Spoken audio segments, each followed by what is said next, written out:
नमस्कार दोस्तों एक नदी में एक नाव होती है। नाव में दो लोग बैठे होते हैं। एक करीब 25 वर्ष की लड़की होती है और एक उसमें 24 साल का लड़का बैठा होता है। लड़की लड़के से कहता है कि यहाँ पर मेरा आज आखिरी दिन है, मैं अपने घर जा रही हूँ। लड़का कहता है कि मुसाफिर तो होते ही आने और जाने के लिए हैं, चली जाओगी क्या फर्क पड़ता है। दोस्तों दोनों जो है पिछले करीब 10 दिनों से एक साथ रहे, बहुत ही खूबसूरत पल गुजारे, एक दूसरे के साथ घूमे टहले, बातें काफी सारे किए। लेकिन जब आज उस लड़की का वहां पर आखिरी दिन था और वहां से वो अपने घर को जा रही थी, तो लड़की कहती है लड़का से कि लेकिन मैं वो मुसाफिर नहीं हूं, मैं जाना नहीं चाहती हूं, मैं तुम्हारे पास रुकना चाहती हूं। तो लड़का कहता है कि मेरे पास तुम्हें देने के लिए कुछ भी नहीं है, एक नाव है और एक झोपड़पट्टी है, इसके अलावा मेरे पास कुछ भी नहीं है। तुम एक काफी पढ़े लिखे अच्छे घर की हो, मेरी इतनी औकात नहीं कि मैं तुम्हारे साथ अपने जीवन बिताने का सपना देखूं। बहुत ही अनोखी, बहुत ही प्यारी, दिल को छू लेने वाली कहानी है। इस वीडियो में पूरी कहानी जानेंगे, लेकिन छोटा सा रिक्वेस्ट है कि वीडियो को लाइक और चैनल को सब्सक्राइब कर लीजिए और वीडियो को शेयर कीजिए ताकि हमारा हौसला बढ़ता रहे। दोस्तों एक कहानी होती है उत्तर प्रदेश के बागपत जिले की। एक लड़का जिसका नाम संजय होता है, यमुना नदी के किनारे अपनी छोटी सी नाव लेकर के 4 लोगों उसमें बिठाकर नाव का विहार कराता है और हर लोगों से वो करीब 20-25 रुपए जो है सो यही वसूलता था। ऐसे उसका गुजारा चल रहा था, दिन चल रहा था। लेकिन एक दिन अचानक से नदी पे 100-150-200 लोगों की भीड़ इकट्ठा हो जाती है, गाजे बाजे के साथ। दरअसल वहां से 4 किलोमीटर दूरी एक गांव के भीतर एक कथा का आयोजन हो रहा था। तो सारे लोग कलश भरने के लिए, जल भरने के लिए यमुना नदी में पहुंचे हुए थे। जब वो सारे लोग उसके नाव को देखते हैं, ज्यादातर लोग उसमें महिलाएं थी, लड़कियां होती है। जब वो लोग देखती हैं तो 4 उसमें से लड़कियां उसके गांव नाव के पास जाती है और कहती है कि भैया जरा मुझे आप घुमा दोगे। तो चारों लड़कियों को नाव पे बिठा लेता है, नदी में वो घुमाने के लिए जाता है।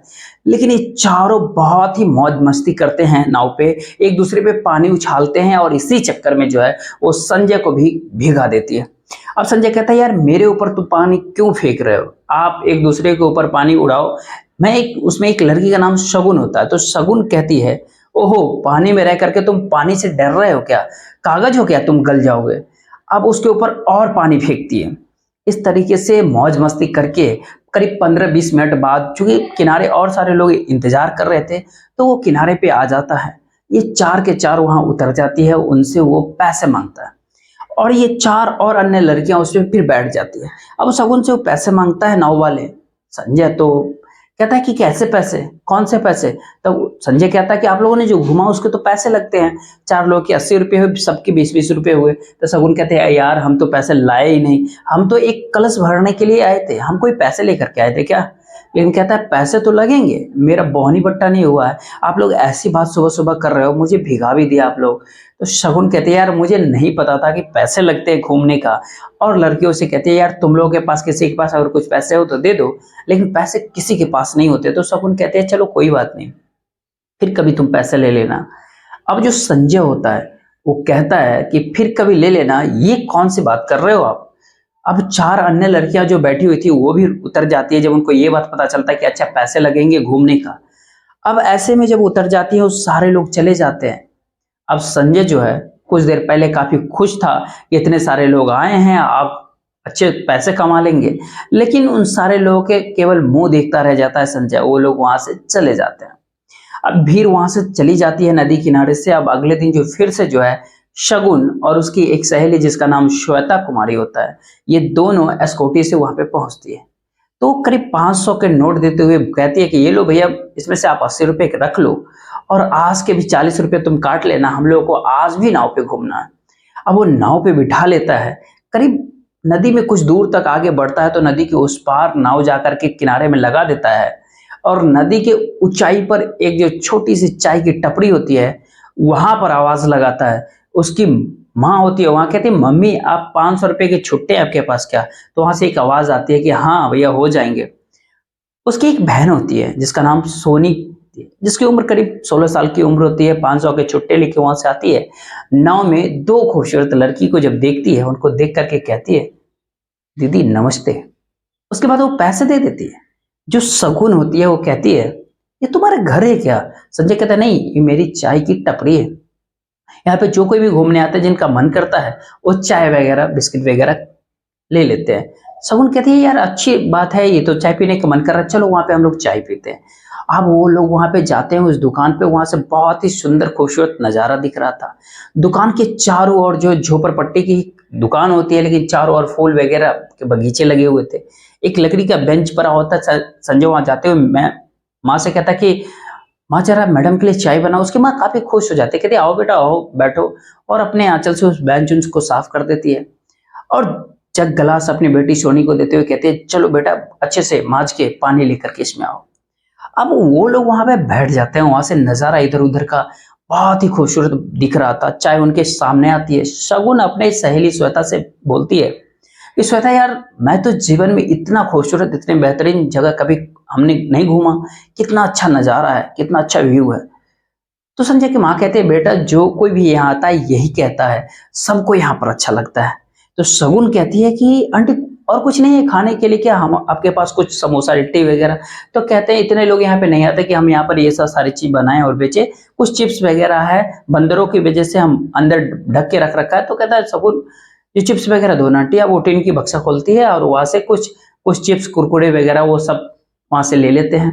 अब संजय की माँ उन सारे लोगों से बहुत ही खूबसूरत तरीके से बात कर रही थी। कहते हैं आप लोग बेटा कहाँ से हो, यहाँ पे कैसे आए हो? तो जो शगुन होती है वो बताती है कि आंटी मैं तो गाजियाबाद के रहने वाली हूँ, मेरी सहेली श्वेता है, इसके घर में भागवत कथा है, तो इसने मुझे बुला रखा है, इसीलिए मैं इसके गांव आई हुई हूँ। अब वो कल की घटना जो होती है वो भी बताया कि हम लोग आए थे, हमारे पास पैसे नहीं थे। ये कहते हुए हंसने लगती है और कहती है चलो अच्छा हुआ कल पैसे नहीं थे, अगर कल ही दे दिए होते तो आज हम लोग कैसे आते हैं यहाँ पर, आज कैसे घूमने को मिलता, इतना अच्छा नजारा कैसे देखते।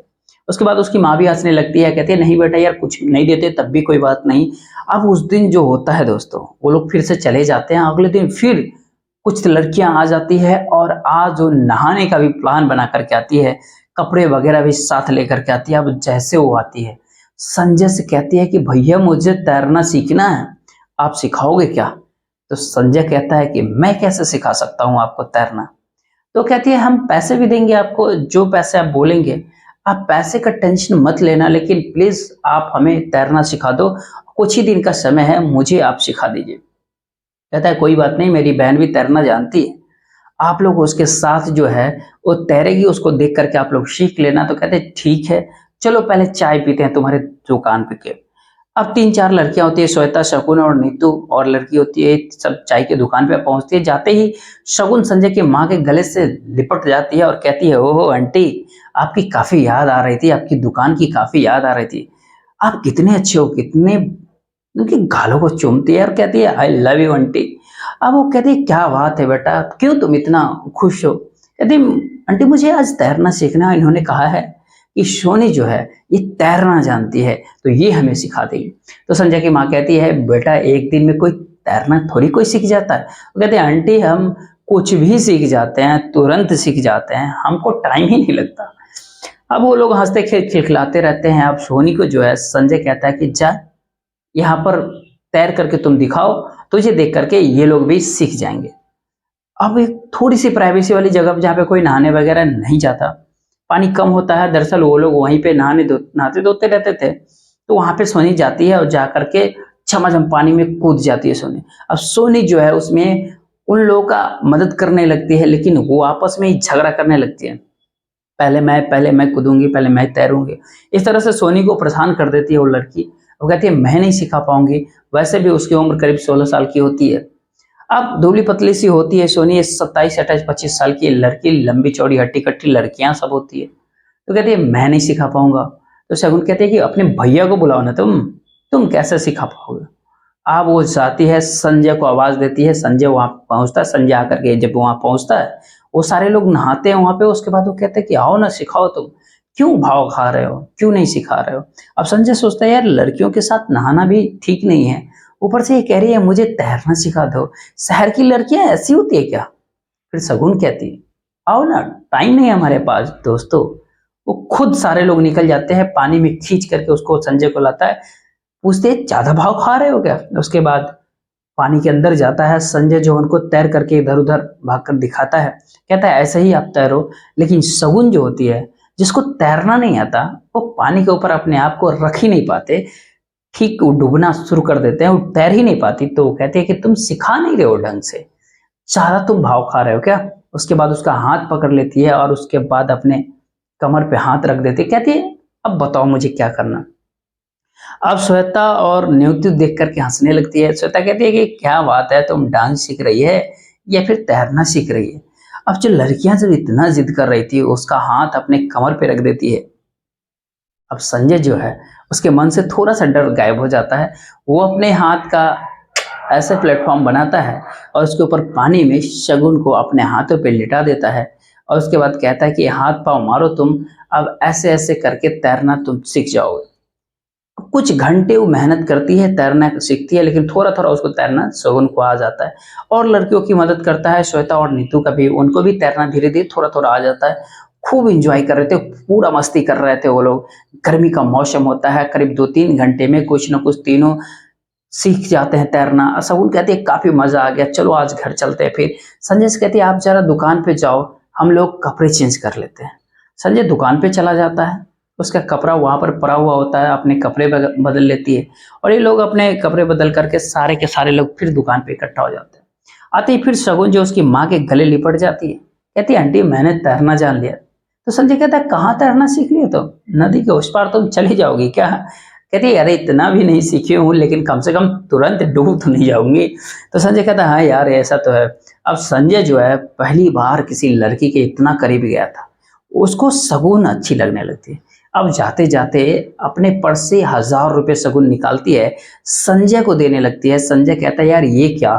तो कहते हैं आपने जो तैरना हम लोग को सिखाया, उसकी ये फीस है। तो कहते हैं क्या बात कर रही हो आप, हम आपसे भला फीस लेंगे, क्या बात है, कैसी बातें कर रहे हो। कहते हैं नहीं आप रख लो। संजय की माँ कहती है कि बेटा ऐसा भी मत समझो, ये 80 रुपये जो आपसे मांगा था ना, इसका उस पर हक बनता है, लेकिन इस पर इसका कोई हक नहीं है। इसलिए यहाँ पे 1-2 लोग को, डूबते हुए लोगों को भी इसने ऐसे भी बचाया है, उनसे भी कोई पैसे नहीं लिया। अब इसने तैरना सिखा दिया, तो पैसे किस बात की। अब वो जिद करती है नहीं आंटी हम तो कल फिर से आएंगे सीखने के लिए। कहती है कोई बात नहीं बेटा, आप रोज आया करो, लेकिन आज जो चाय पानी जो पीते हो आप उसके पैसे दे देते हो, हम इसमें ही खुश हैं। ये तैरने वरने के लिए पैसा नहीं चाहिए। अब माता यमुना जी का कृपा बनी रहे हम लोगों पे, रोज यूं ही ऐसे कमाते खाते रहे, हमारी दुकान चलते रहे और संजय का जो है नाव ऐसा ही चलती रहे, बस हमें यही चाहिए। अब अगले दिन फिर से वही सब लड़कियां सुबह ही आ जाती है और संजय जो बेसब्री से उस सारी लड़कियों का इंतजार कर रहा था, चहकते हुए आती है और कहती है कैसे हो संजय, हाय। तो कहती है ठीक हूँ, पहले चाय पीते हैं तुम्हारे दुकान पे और फिर से जो तैरना सीखते हैं। अब वो तीनों को फिर से नाव पे बिठाता है और उस पार नदी के एक करीब जो दुकान जो होती है नदी के उस पार, उस दुकान पे लेकर के जाता है। फिर जाकर के वो संजय की माँ से के गले से रोज की तरह लिपट जाता है और कहती है आंटी आपकी बहुत याद आ रहे थे, मुझे रात को नींद ही नहीं आई थी, यही मन कर रहा था कब चली जाऊं आपसे मिलूं, कब चली जाऊं नदी में नहाऊं, कब चली जाऊं तैरना सीखूं।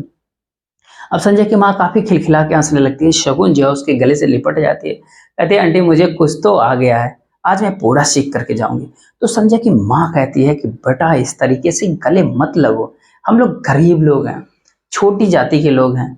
तो कहती है क्या बात कर दी आपने आंटी, आप लोग काफी अच्छे हो, काफी बड़े हो, मन के काफी अमीर हो, आप कौन कहता है आप छोटे। आप लोग का इतना बड़ा दिल है, दिल बड़ा होना चाहिए। इंसान बड़े होने से क्या मतलब है, पैसे अधिक होने से क्या मतलब है, आपसे बड़ा कोई नहीं है। और ये बातें सुन करके जो संजय की माँ होती है काफी भावुक हो जाती है, उनकी आंखों में आंसू आ जाते हैं। तो श्वेता और नीतू कहती है क्या आंटी आप तो रोने लगे, ये क्या बात हुई। उसके बाद वो सारे लोग चाय वगैरह पीते हैं, चिप्स वगैरह खाते हैं फिर से, और फिर नदी में वो चले जाते हैं तैरना सीखने। फिर जमाजम एकदम उसमें संजय भी नदी में होता है और करीब 2-3 घंटे सबकी मदद संजय करता है। शगुन को ज्यादा ही उत्साहित थी तैरना सीखने के लिए, जरा भी शर्माती नहीं कि मैं एक लड़की हूँ, संजय एक लड़का है। वो सीखना चाहती थी, उसकी जिद होती है दोस्तों, वो सबसे पहले सीखती है। और जब तैरना सीख जाती है शगुन, तो वो कमर भर पानी में उस संजय को अपने सीने से लिपट जाती है और कहती है मजा आ गया, आज कमाल कर दिया आपने, मुझे तो तैरना आपने सिखा दिया। अब वो जो शगुन होती है वो संजय के जब गले से लिपटती है तो संजय जो है वह भी अपने हाथों का सहारा उसे देता है और अपनी आंखें को बंद कर लेता है। अब उसने पल भर के लिए एक झप्पी दी थी, उसके वो तो छोड़ देती है, लेकिन संजय जो है वो गुमसुम हो जाता है, उसे होश ही नहीं रहता। वो उसको पकड़ करके और कस करके अपनी तरफ खींचना शुरू कर देती है। वो अपनी आंखें खोलती है, उसका चेहरा गौर से देखती है, सोचती है ये क्या कर रहा है, तो शर्मा जाती है, लेकिन देखती है संजय ने आंखें बंद कर रखी है। उसने जो उसे छोड़ रखा था एक बार फिर से उसे पकड़ लेती है और उसके बाद उसके कानों के पास जाकर के कहती है कि छोड़ो मुझे, क्या कर रहे हो तुम। अब दोस्तों ये बात जब संजय सुनता है तो हड़बड़ा करके जैसे नींद से उठाओ उसे छोड़ देता है संजय और कहता है कि माफ करना, मुझसे गलती हो गई। तो शगुन कहती है अरे कोई बात नहीं यार, दोनों से ही गलती हो गई। अब उस शर्म के मारे संजय जो है अपनी निगाहें वहीं झुका लेता है और शगुन जो होती है वो भी शर्म से लाल हो जाती है। फिलहाल सारे लोग बाहर निकल जाते हैं नदी से, चाय की टपरी पे फिर से बैठते हैं, फिर से सब लोग चाय पीते हैं। तो संजय की माँ बोलती है कि बेटा आप लोगों को कोई पूछता नहीं कि आप कहाँ जा रहे हो, इतना टाइम नदी में नहा रहे हो, कोई कुछ कहता नहीं घर पे क्या। तो शगुन कहते हैं कि आंटी क्या बात कर रही हो, हमको कौन कुछ कहेगा, हम तीनों एक ही साथ रहते हैं, जब हम तीनों एक साथ रहते हैं तो कोई हमारी परवाह नहीं करता। तो संजय की माँ बोलती है कि आप लोगों की शादी हो गई है क्या। शगुन कहती है कि नहीं आंटी अभी तक तो नहीं हुई, कोई लड़का है तो अब बताओ जरा। हाँ वो सामने बैठे हुए संजय की तरफ देखती है, संजय भी एक बार शगुन को देखता है। शगुन मुस्कुरा देती है, इशारों इशारों में जो है सर हिलाती है कि क्या हाल है। वो उसको याद दिलाना चाहते थे जो उसने आज हरकत करी थी। फिर संजय की माँ कहती है कि बेटा आप लोगों की पढ़ाई लिखाई चल रही होगी। जब संजय की माँ उनकी पढ़ाई लिखाई के बारे में पूछती है तो वो जो जवाब देती है, उनकी माँ संजय और सोनी ये तीनों भौंचक्के रह जाते हैं। कहती है आंटी हम तो कब का पढ़ चुके हैं, अब तो हम पढ़ते वढ़ते नहीं हैं, हम पढ़ाते हैं, हम तीनों ही टीचर्स सरकारी स्कूल के टीचर हैं, हाई स्कूल में पढ़ाते हैं। ये बागपत में पढ़ाती है, मैं गाजियाबाद में पढ़ाती हूँ, ये जो है इस सहारनपुर के अंदर पढ़ाती है। जब ये जो सब लोग सुनते हैं कि ये टीचर है, क्या बात है, संजय जो है एक बार फिर से शगुन को देखता है और शगुन जो है उसको देखती है। अब संजय जो डर जाता है, घबरा जाता है कि मैंने इतनी हिम्मत कैसे कर दी इनको बाहों में कसने की। अब संजय की माँ कहते हैं घर पे कथा है, आप लोग यहाँ घूमने चले आते हो रोज। तो शगुन कहती है कि आंटी दरअसल बात यह है कि अभी कथा से 2-3 दिन मुझे दूर रहना है, कोई काम वगैरह मुझे करना भी नहीं होता, आप समझ सकते हो मेरी परेशानी, इसीलिए मैं जो है इधर घूमने चली आती हूँ। उसकी माँ कहती है वो तो सही है, चलो ठीक है, समझ रहे हैं तुम्हारी परेशानी। लेकिन उसके बाद जो है वो सारे लोग लौट जाते हैं। फिर 2-3 दिन तक वो लोग लौटते नहीं है। फिर तीसरे दिन जो कथा की समाप्ति होती है और एक बार फिर से जो है सारे लोग कलश विसर्जन के लिए उस नदी के किनारे आते हैं और फिर उसके बाद जो है उनमें जो है वो शगुन भी शामिल होती है। अब सारे लोग वहाँ आए होते हैं, लेकिन संजय आज वहाँ पे नहीं होता है, किसी काम से वो और कहीं निकला हुआ था। शगुन उसको नदी किनारे नहीं देखती तो काफी उदास हो जाती है। अब कथा का समापन हो जाता है। अगले दिन अब अकेले जो है शगुन वहाँ पे नदी किनारे आती है। आते ही संजय के पास नाव में काफी करीब बैठ करके कहती है आज यहाँ पर मेरा आखिरी दिन है, मैं यहाँ से जा रही हूँ। संजय कहता है मुसाफिर तो होते ही हैं आने जाने के लिए, चली जाओ। शगुन कहती है मैं तुमसे प्यार करती हूँ, उसका क्या। तो संजय कहता है कि मैं कहाँ तुम कहाँ, हमारी तुम्हारी बराबरी कहाँ है, मैं तो तुमसे प्यार करने का सपना तक नहीं देख सकता, मैं तो तुम्हारी परछाई के लायक भी नहीं हूं, तुम मुझे क्यों प्यार करती हो। शगुन कहती क्योंकि तुम बहुत अच्छे हो, इसीलिए मैं तुमसे प्यार करती हूँ। तो संजय बोलता है कि मैं भी तुम्हें पाने के लिए भगवान से दुआ कर रहा हूँ, लेकिन भगवान को मेरी औकात तो पता है, वो मेरे हाथ में तुम्हारा हाथ क्यों देंगे, कभी नहीं देंगे। अगर ऐसा हुआ तो यमुना जी की कसम मैं तुम्हारे आंखों में कभी आंसू नहीं आने दूंगा, जीवन भर तुम्हें खुश रखूंगा। दोस्तों शगुन जो होती है वो कहते हैं भगवान करे, ईश्वर करे कि ऐसा ही हो। उसके बाद वो चाय की टपरी पे जाती है, उसकी माँ से कहते हैं कि आंटी आज मैं घर जा रही हूँ।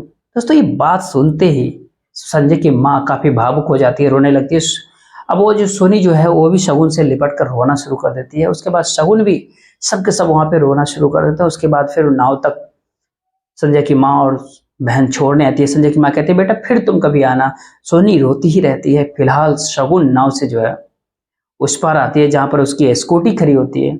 अब संजय से वो कहती है कि मैं जा रही हूँ, मेरा इंतजार करना। अब रोते बिलखते हुए वो चली जाती है स्कूटी के ऊपर। अब संजय जो भरे हुए आंखों से उसको देखता रहता है, भरी निगाहों से देखते रहता है। 4 महीने बाद एक कार नाव के किनारे आकर के रुकती है, जिसमें से श्वेता, शगुन और शगुन की मम्मी पापा उतरते हैं। नाव के किनारे वहां पहुंचते हैं। शगुन संजय से कहती है कि संजय ये मेरे मम्मी पापा। वो उतर के उनके पाँव छूता है संजय, और उसके बाद कहता है कि चलो अपनी दुकान पे लेकर के चलो, मुझे आंटी से मिलना है, मुझे सोनी से मिलना है। और वो चारों लोग नाव में बैठ जाते हैं। उसके बाद जो जाता है चाय की टपरी पे, जैसे नदी के किनारे वो देखते हैं कि शगुन आ रही है। अब संजय की माँ और बहन दौड़ते हुए नदी के किनारे आते हैं। उसकी माँ रोते हुए शगुन को गले लगा लेती है। अरे बेटा, मुझे बहुत तुम्हारी याद आ रही थी। सोनी भी शगुन से लिपट कर रोना शुरू करती है। श्वेता भी रोने लगती है। काफी इमोशनल वो पल होता है। उसके बाद वो सारे लोग चाय की टपरी पे बैठते हैं, चाय पानी होती है। संजय की माँ काफी खुश होती है और उनकी बेटी की तारीफ करते हुए नहीं थकती कि आपकी बेटी काफी अच्छी है, बहुत चंचल है। हम तो इसी की बातें करते रहते थे।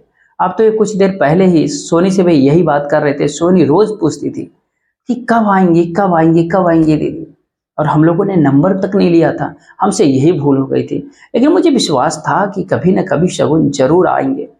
तो बेटे कैसे हो? आदर सम्मान उन लोगों को काफी करती है संजय की माँ, कि वो लोग भी देख करके काफी खुश हो जाते हैं। तो उसके पिता कहते हैं कि अगर शगुन इतनी ही खूबसूरत है, इतनी ही अच्छी है, इतनी चंचल है, तो यूं समझ लीजिए मैं शगुन का ही शगुन लेकर के आपके पास आया हूँ।